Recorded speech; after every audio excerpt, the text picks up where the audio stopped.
Natalie, where did we leave off? I don't know. 84-111. I think. 84-111 is the right answer. Yeah. Yeah. Okay. Where is that? Keep going. I have a feeling I've already covered a lot of this by the stuff I've said, but let's see. Natalie, since I called on you and you shut the door, who would you like to? Jack Disler, JD. JD? Do what? Huh? Nothing? No. What's number 1 say, JD? Why do we care and why are we covering this revenue ruling? Let's answer the question with a question.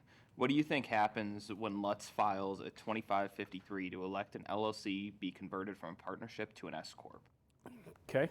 What do you think happens? They check a box. Check the box. They file the physical action of filing a 2553. But what really happens? The partnership converts to an S Corp. Partnership converts to an S Corp. So what rules have we covered this morning that you might want to address by the conversion of the partnership to an S Corp? We would have to do pretty much everything we've been covering this morning. So And start what- with 351. Okay, and what's 351 say? That's the taxable or tax deferred. Okay, and what are the 3 elements?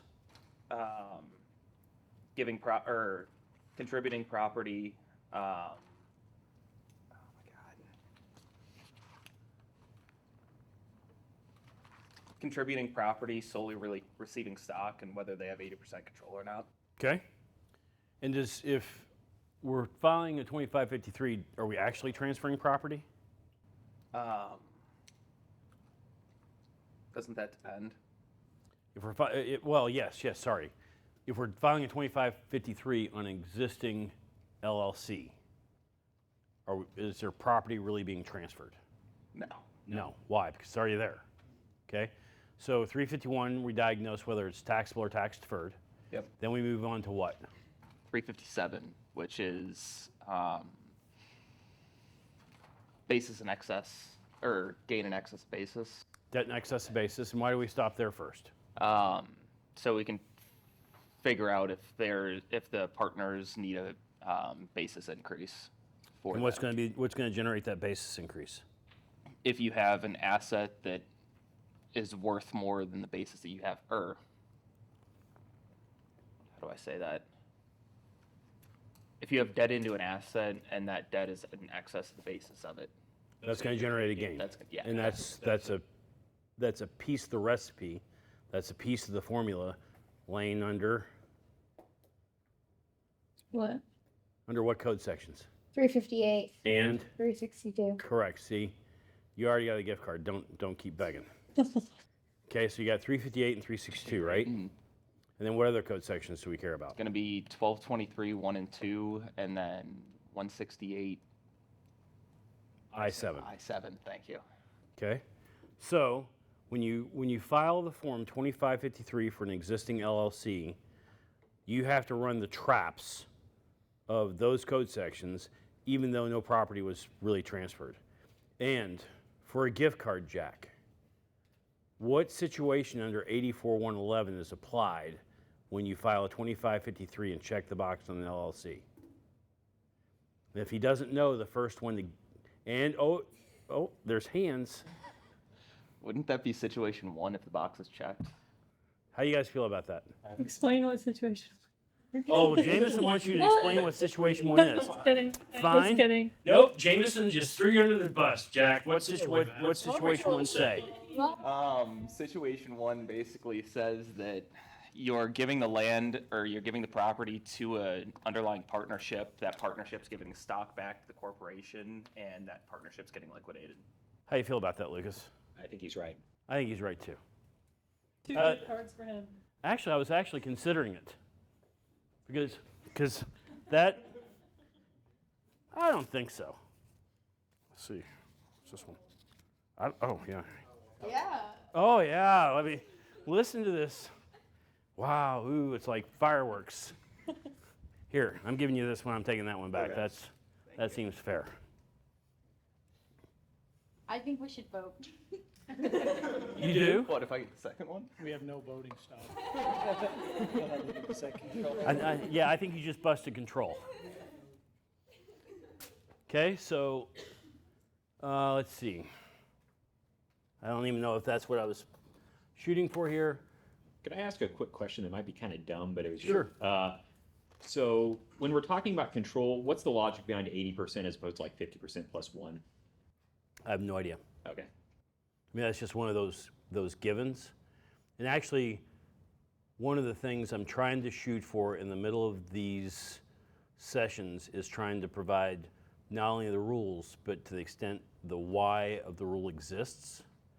And 80%, my why is because. I don't have a good legislative reason. I don't know why it occurred. We were talking about 302 earlier with the redemption rules. And what's a redemption, JD? When a business buys back stock. When a business buys back stock. And I gave you the why of why 302 exists. Because you don't want to be able to bail out EMP by being able to have the corporation buy back its own stock. There's the why.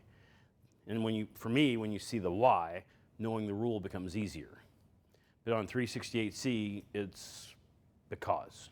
I don't know a legislative reason or a purpose for why that's the case. And I'm sure there is one. Yeah.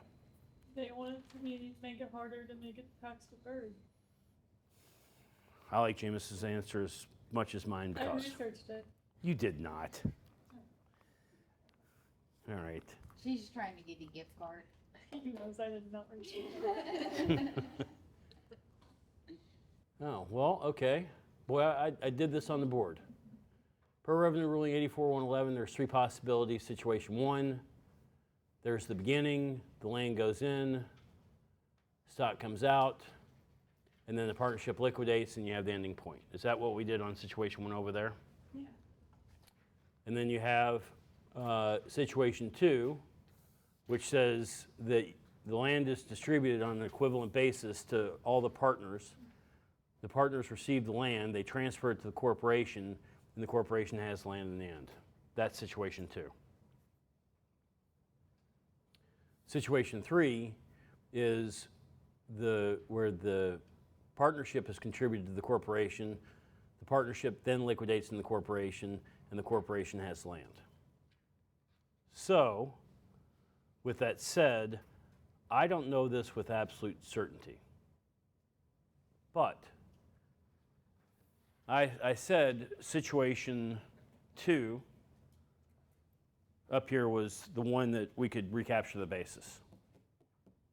I'm pretty comfortable about that. In this case, it feels like you can still recapture the basis because if you follow the same logic under the ordering rules, and I've never been able to prove this, but it makes sense to me, is that what's being contributed, JD, who you want to call on? Jameson. I gave him 2 gift cards. Great catch.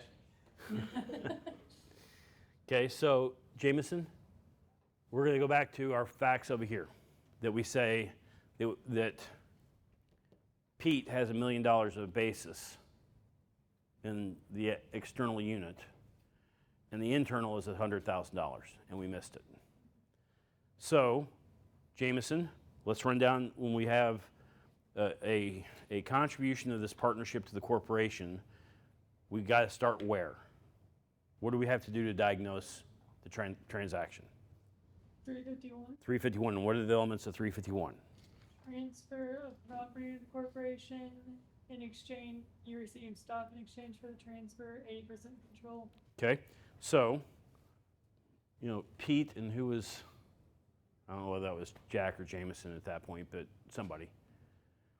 Pete contributes, and I'm going to just solely focus in on Pete. And we're going to eliminate the J just for a second, even though it's a partnership, but we're going to illustrate it. So Pete's outside basis is $1 million, correct? Inside basis associated with that asset's $100,000. So the elements of 351 was Pete transferred the asset, got stock selling exchange, and Pete and Jameson are both there. Do I have a debt in excess of basis problem? Because that's my next stop. Is there any debt in this transaction? There's not. So now I know that I don't have anything that needs to populate 358 and 362, share basis, asset basis inside. Okay, so 358's formula is what? Gain realized and recognized, old basis of assets minus bit received, which is liabilities plus boot paid. Okay, so Pete transferred what in this case? Land, so property. What do you transfer? Up here, what do you transfer? This is situation 3. The partnership interest was transferred. Yeah, Okay, so if the partnership interest was transferred, old basis in Pete's interest is what? 100,000. No, Now it's a million. no, it's $1 million. That's what he paid for it. Pete's transferring his partnership interest, which has $1 million of basis in it. So Pete's old basis in his interest was $1 million. Gain recognized under 357C was 0. Boot received was 0 because no liability. So his basis in the stock is $1 million, correct? What's the basis of the asset of the corporation?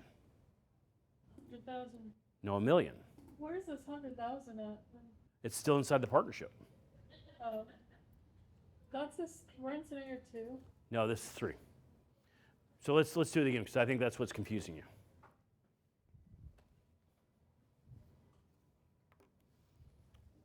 We're here, Jameson, where Pete has $1 million of basis and land has 100K. That's where we're at, scenario 3. And the only reason I pointed at 2 is because that's where my facts were, not because that's where I confused you, and that was bad.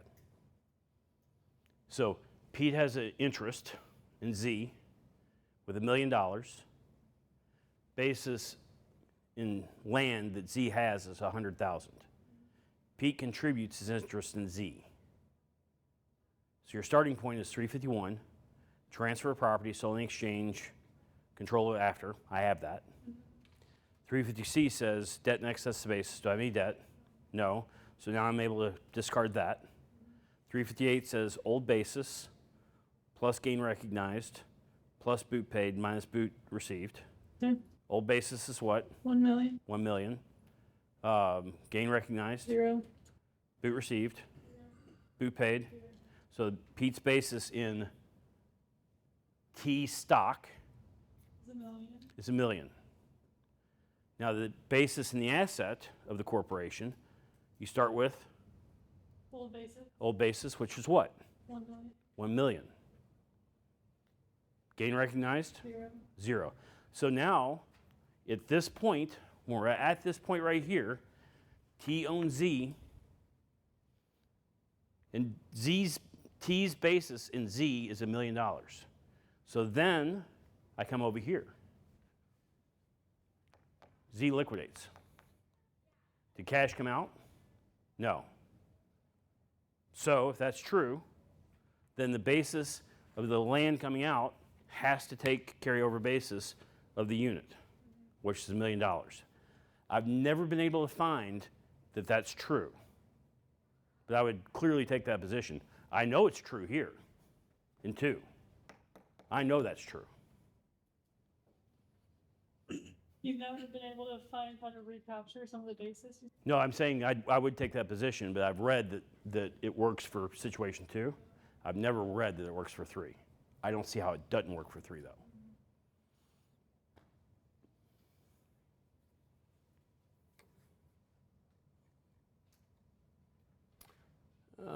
Let's see. What happens when you file a 2553? We've already covered that, right? How common is it for Let's to file a 2553 for a partnership that's taxed as an LLC? Sam? What? Sorry, I was reading the page that you skipped over. Oh, okay. Do you want to go back? I'm just reading it. Okay. Make sure I don't have any questions on it. Okay. Sorry. You're okay, Sam. How often do we file a 2553, Jack? A lot. I mean, we do, because we want to pay, we want to save people self-employment tax, correct? Yep. So that happens a lot, which means if you file a 2553, you're in situation what, Jack, under 84111? One. One, that's right. And then you have to go run through the traps, the corporate formation, which are what, Jack? 351. Yep, Their property transfer, do you shares for it? And blanking. control immediately after. Yep, And then go 357A, use debt in excess of basis, see if you have a gain. yep, Then you go to 358 yep, for basis and shares. yep, 362 for the corporation basis and assets received. yep. And then after that, it's 23, 1 and 2. 1 and 2, and then 160. Is it 7 or 8? 8 I-7. 8. Okay, so but at the end of the day, the filing of the 2453, there was no asset ever transferred. There were no shares ever issued. It's a tax fiction. So you have to be smart enough to know that you got to run these traps, even though it never really happened in reality.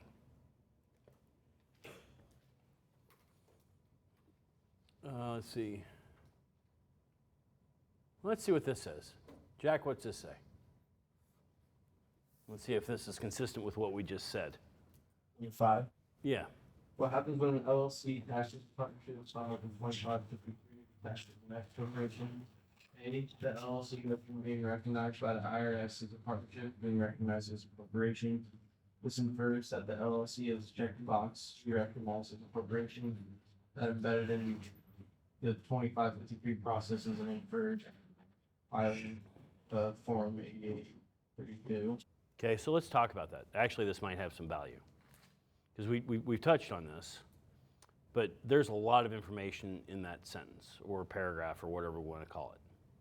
So when an LLC does not have check the box, it's a chameleon. And what I mean by a chameleon is the taxation. Can I erase this? Everybody's good? Do you have something, Trent? Nope. All right.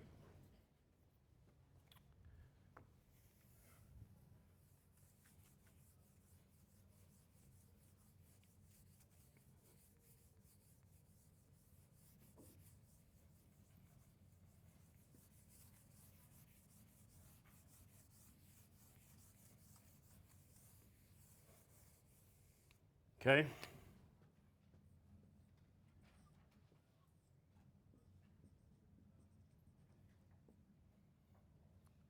Pete owns 100% of the of a single member LLC. No, check the box. Jameson, what is that for tax purposes? Disregard entity? And disregarded entity. What's that really? What's that mean for somebody that doesn't know tax? What's that mean? Doesn't exist for tax purposes. Who owns it for tax purposes? The individual. The individual. But who owns it legally? The entity. The entity. So what happens, Jameson?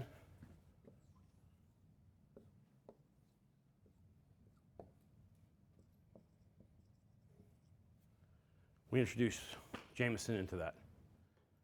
Becomes a partnership. Becomes a partnership by virtue of adding Jameson.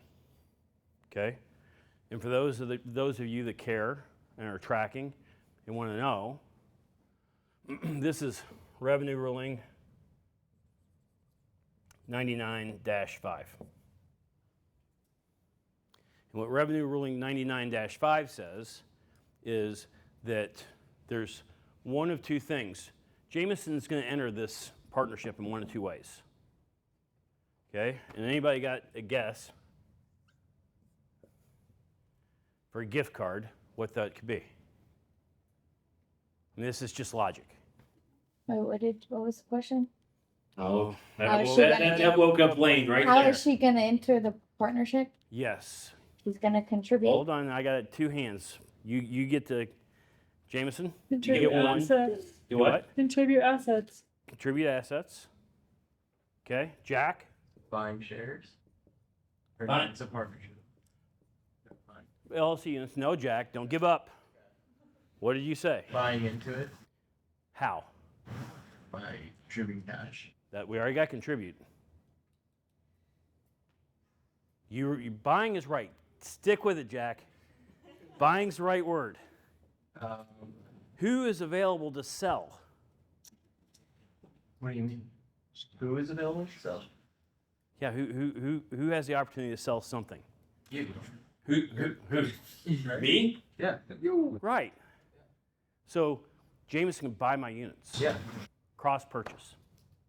Yeah, that's what I meant. Exactly. It sounded exactly like cross purchase. It actually almost rhymed.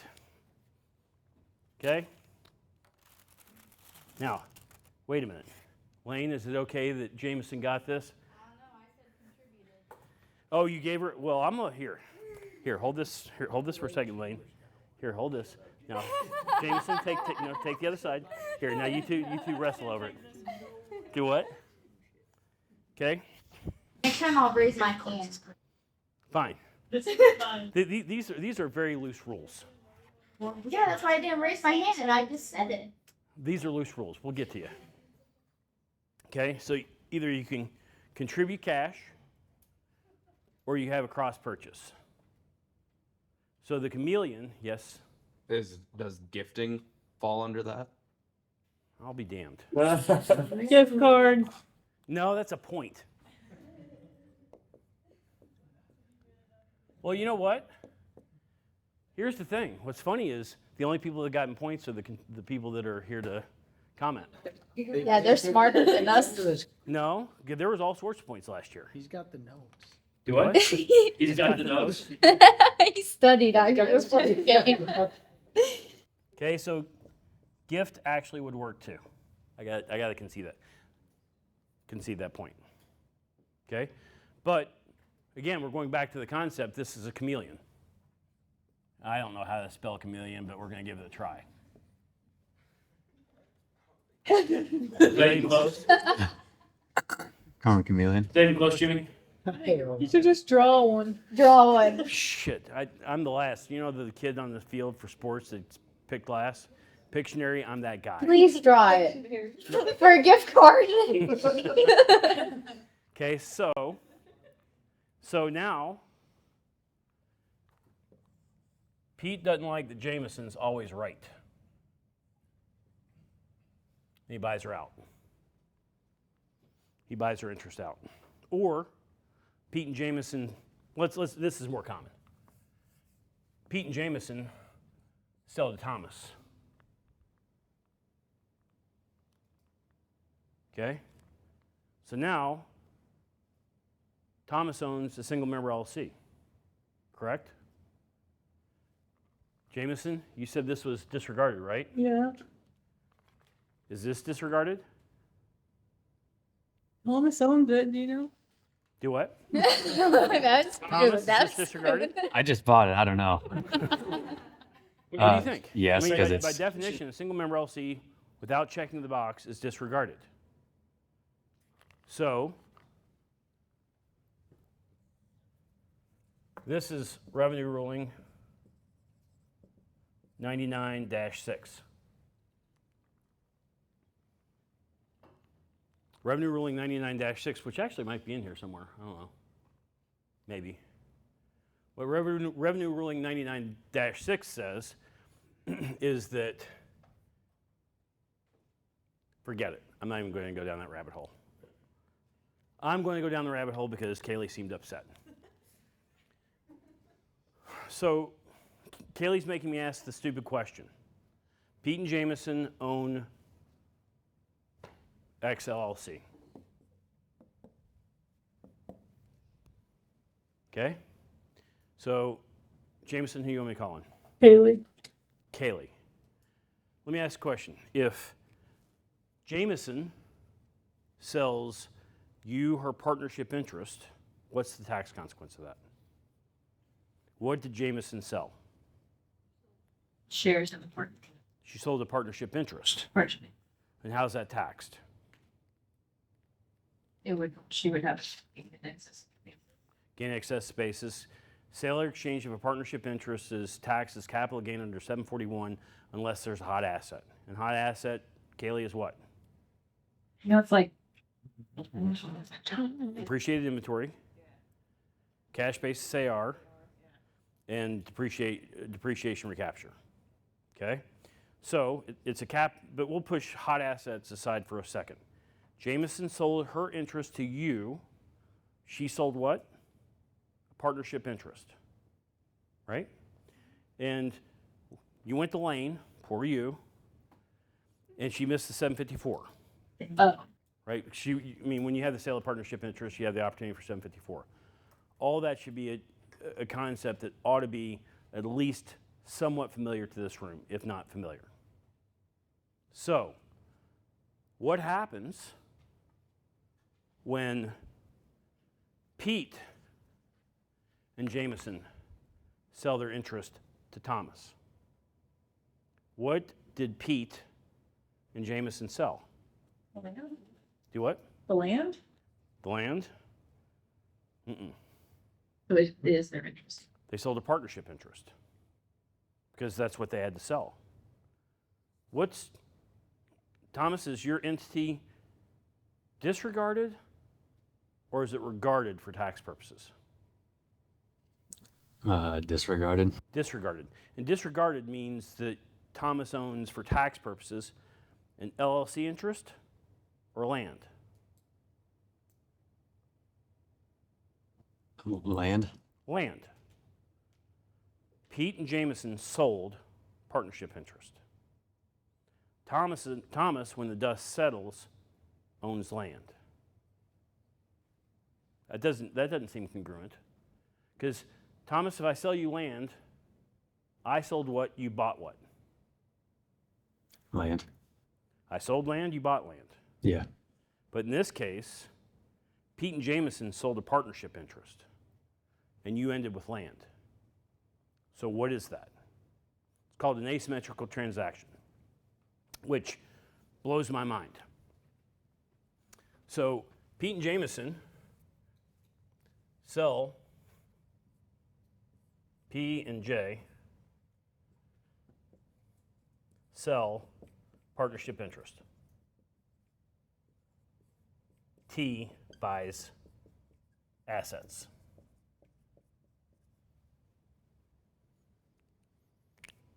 By virtue of being disregarded on the buy side, Thomas bought assets.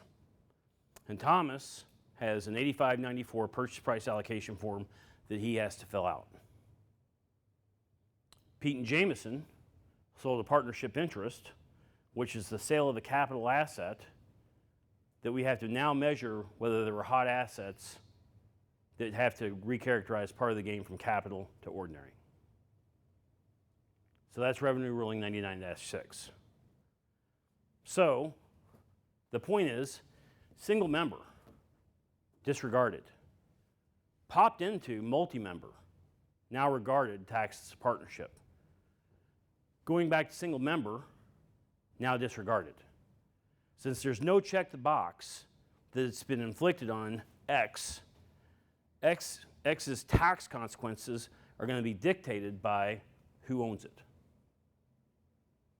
Multi-member partnership, single member disregarded. And then you have to ask yourself the question of how did I go from single to multi? Because going from single to multi, over here, well, it could be a contribution.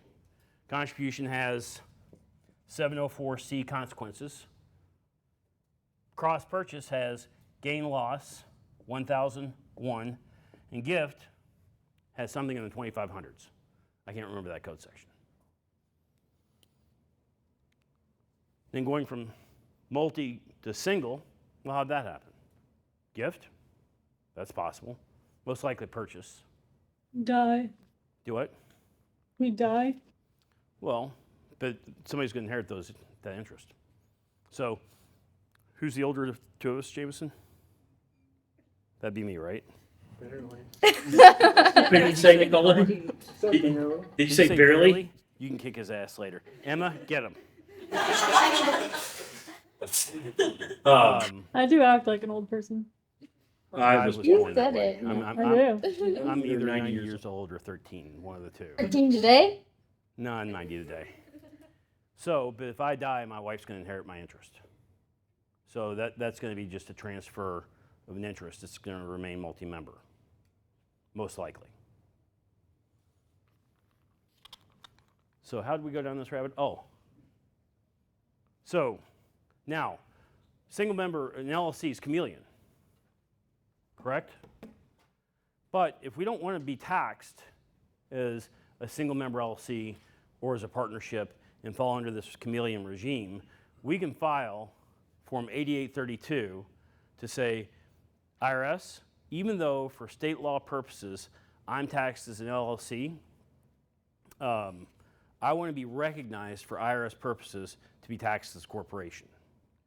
And the 8832 says, I'm now going to be a corporation. And when the 8832 says, now I'm going to be a corporation, Lane, who do you want me to call on? Jack. This Jack. Jack. No, he already did it. The other Jack I then. did it. Okay, who hasn't done it? We're going to pick on Emma. We're going to wake up Emma. Emma, you all right back there? When we file the 8832 and we say we want to go from an LLC taxed as a chameleon to taxed as a corporation, what are the provisions that we have to run through? Start with 351. And I'm running all the way through. I'm not going to make you say them again. And where do we end? I won. Close enough. If you couldn't get it, I was actually going to make you go through them.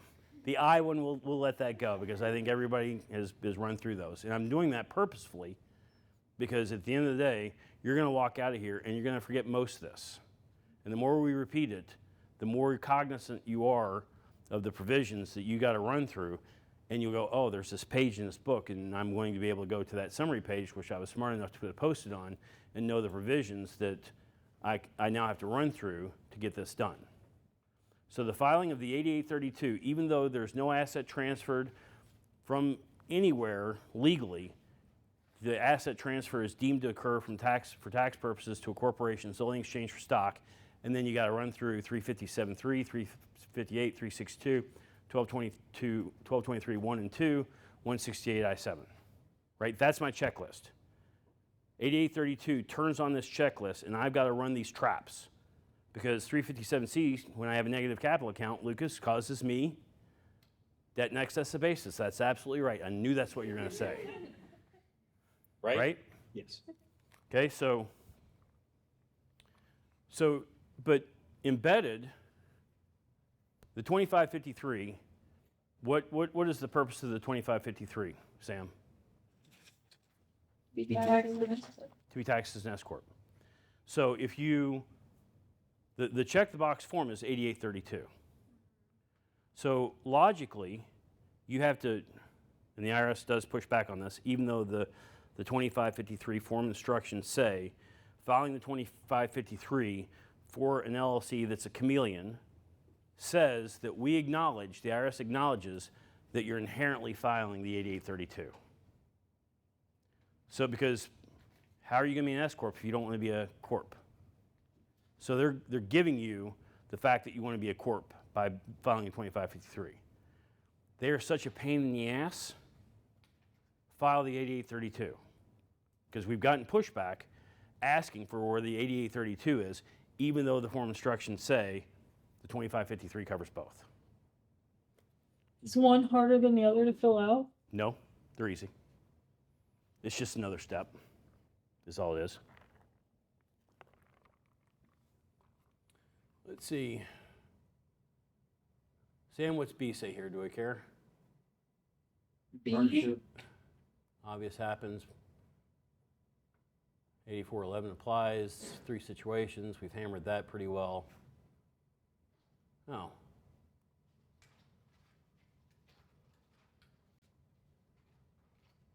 Let's see what this says.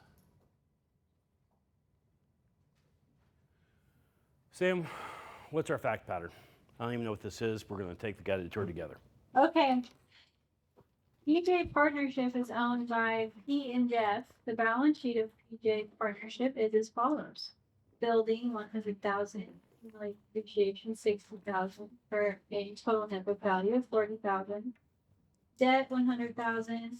Pete's capital account negative 30K. Is that right? Mhm. Okay. And then Jeff's capital account is also negative I'm in balance, right? for a total of 40K. I'm in balance. Okay. Okay, so You want me to keep reading? I did. Okay. Pete's external basis in the partnership units is 100,000. He purchased the units the day before ET converted to corporate status. PJ did not make a 754 election. Jeff's basis in the PJ interest is 20,000, including debt basis, or negative 30,000 without debt basis. Jeff has taken debt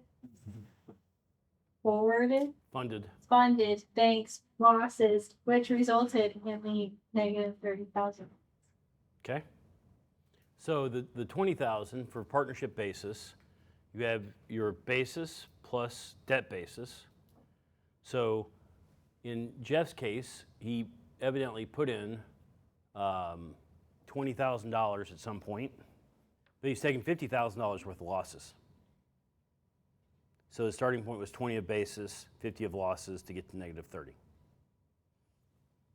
So, and Pete bought the interest from somebody for $100,000, and evidently Lane was the tax accountant who did the return. You're really bad at this. Feel It's bad for 754 anyone stuff. that was. Okay, so is there a question here somewhere?